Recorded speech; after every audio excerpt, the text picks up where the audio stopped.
Crônicas do Amanhecer. Por Feijão, Centro Espírita Allan Kardec de Balneário Gaivota. Balneário Gaivota, 22 de abril de 2026. Justiça suspende lei que permitia o uso da Bíblia como material paradidático em escolas de Salvador, parte 3. Uma decisão do Tribunal de Justiça da Bahia mandou suspender, na última quarta-feira, os efeitos de lei que permitia o uso da Bíblia como material paradidático nas escolas municipais de Salvador. A regra havia sido aprovada pelos vereadores da capital baiana e sancionada pelo prefeito Bruno Reis, União, em novembro passado. Todos os integrantes do órgão especial do TJ-BA endossaram a posição do relator, desembargador Paulo Chenaldi. Na avaliação do magistrado, a lei em questão representava uma invasão às competências da União e violava o princípio da laicidade do Estado. A instituição de conteúdo pedagógico de natureza religiosa pode afetar a liberdade religiosa e comprometer a laicidade estatal, considerou o desembargador. Outro ponto citado no acórdão é a possível interferência do Legislativo na gestão administrativa da educação.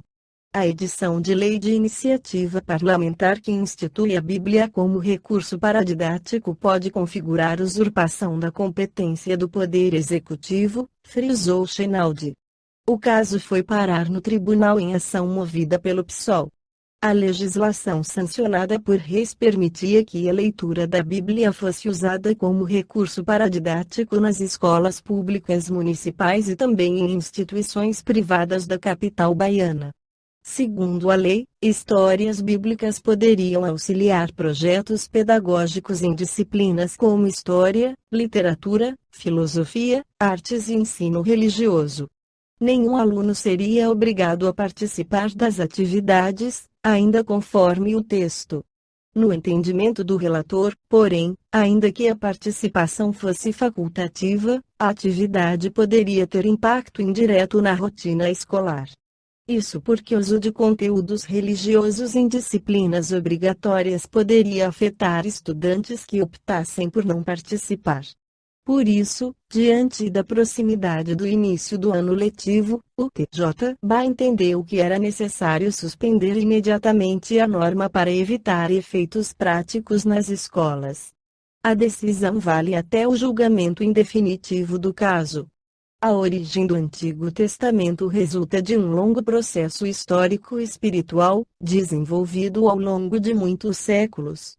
Inicialmente, seus conteúdos não eram escritos, mas transmitidos oralmente entre o povo hebreu, preservando narrativas sobre a criação, os patriarcas, as leis e a relação com Deus. Essas tradições começaram a ser registradas por escrito aproximadamente entre 1200 a.C. e 500 a.C., dando origem a diferentes conjuntos de textos, como a Lei, Pentateuco, os livros históricos, os escritos poéticos e os proféticos. A redação desses livros não foi obra de um único autor, mas de diversos escritores, em diferentes épocas e contextos, refletindo as experiências religiosas e sociais do povo de Israel. Eventos marcantes, como o exílio na Babilônia, tiveram um papel fundamental na organização e compilação desses escritos, contribuindo para a forma que conhecemos hoje. Com o tempo, esses textos passaram por um processo de seleção e reconhecimento, formando o chamado cânon, isto é, o conjunto de livros considerados sagrados.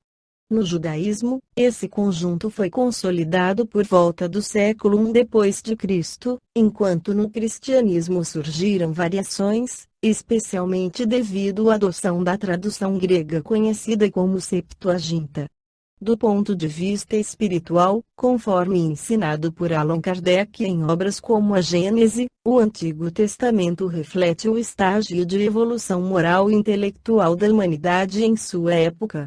Assim, seus ensinamentos devem ser compreendidos dentro de um contexto progressivo da revelação divina, unindo inspiração espiritual e interpretação humana. Dessa forma, o Antigo Testamento pode ser entendido não como um livro único, mas como uma verdadeira coleção de escritos que registram a caminhada espiritual da humanidade em direção a uma compreensão mais elevada de Deus e de suas leis. Esta foi a crônica do amanhecer de 22 de abril de 2026. Por Alfredo Feijão Lopes.